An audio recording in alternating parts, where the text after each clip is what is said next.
कहानी एक अक्लमंद बुढ़िया और दो चोरों की। एक बुढ़िया अपने साथ सामान लिए कहीं सफर पर जा रही थी। रास्ते में दो नौजवान भी इस बुढ़िया के साथ सफर में शामिल हो गए। ये दोनों मुसाफिर दरअसल चोर थे जो लोगों को बड़े अनोखे तरीके से लूटते थे। इन्होंने बुढ़िया से पूछा, कहाँ जाने का इरादा है? बुढ़िया ने जगह का नाम बताया। इन्होंने कहा, हम भी वहीं जा रहे हैं। थोड़ा सफर तय करने के बाद इन दोनों ने कहा, सफर थोड़ा तवील है, क्यों ना कुछ सवाल जवाब कर लें। यानी कि पहले हम सवाल करेंगे, आप इसका जवाब देंगे, फिर आप सवाल करेंगी, हम इसका जवाब देंगे। बुढ़िया ने कहा, ठीक है, इससे सफर भी जल्द कट जाएगा। इन्होंने कहा, लेकिन इसमें एक शर्त रखी जाएगी, यानी कि अगर आप हमारे सवाल का जवाब नहीं देंगी तो हम जो कहेंगे वो आपको हमें देना पड़ेगा, और अगर आपका सवाल का जवाब हम नहीं देंगे तो आप जो चाहें हमसे ले सकती हैं। बुढ़िया ने दिल में सोचा कि दाल में जरूर कुछ काला है, क्योंकि बुढ़िया ने अपने हाथ में दो सोने के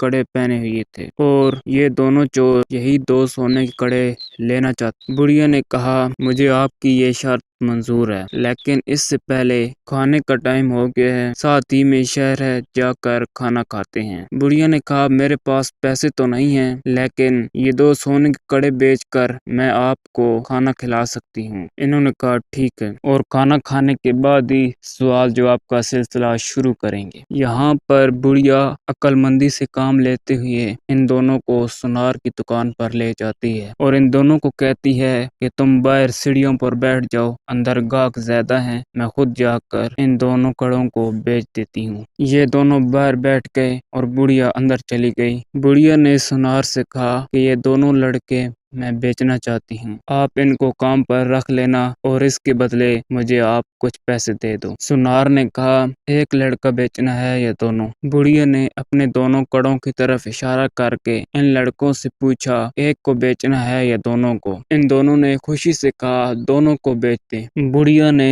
इस दुकानदार से पैसे लिए और दुकान से बाहर आ गई और इन दोनों लड़कों से कहने लगी कि तुम यहीं रुको, मैं खाना लेकर आती हूँ। बुढ़िया थोड़ी दूर जाकर पतली गली से होते हुए फरार हो गई। बुढ़िया के जाने के बाद सुनार बाहर आया और इन दोनों लड़कों से कहा, जल्दी से इस कमरे को झाड़ू लगा दो। इन दोनों ने कहा, हम यहाँ झाड़ू लगाने के लिए आए हैं, हम तो यहाँ सोना बेचने के लिए आए थे जो अभी अभी बुढ़िया ने बेचे हैं। इसने कहा, बुढ़िया सोना बेचने नहीं आई थी, बल्कि आप दोनों को बेचने आई थी। मैंने आप दोनों को खरीद लिया है और आपके पैसे उस बुढ़िया को दे दिए हैं। इन्होंने कहा, बुढ़िया ने हमको तो नहीं बताया। सुनार ने कहा, जब बुढ़िया ने पूछा था एक को बेचना है या दोनों को, तो आपने खुद ही कहा था कि दोनों को बेच दें। अब इन दोनों को ये बात समझ आ गई कि जिस बुढ़िया को हम बेवकूफ बना रहे थे वो अक्लमंद निकली और हम खुद बेवकूफ बनते रहे। उम्मीद है आज की ये वीडियो आपको पसंद आई होगी। वीडियो पसंद आई है तो वीडियो को लाइक करके चैनल को सब्सक्राइब करें और कमेंट सेक्शन में अपनी राय का इजहार जरूर कीजिएगा।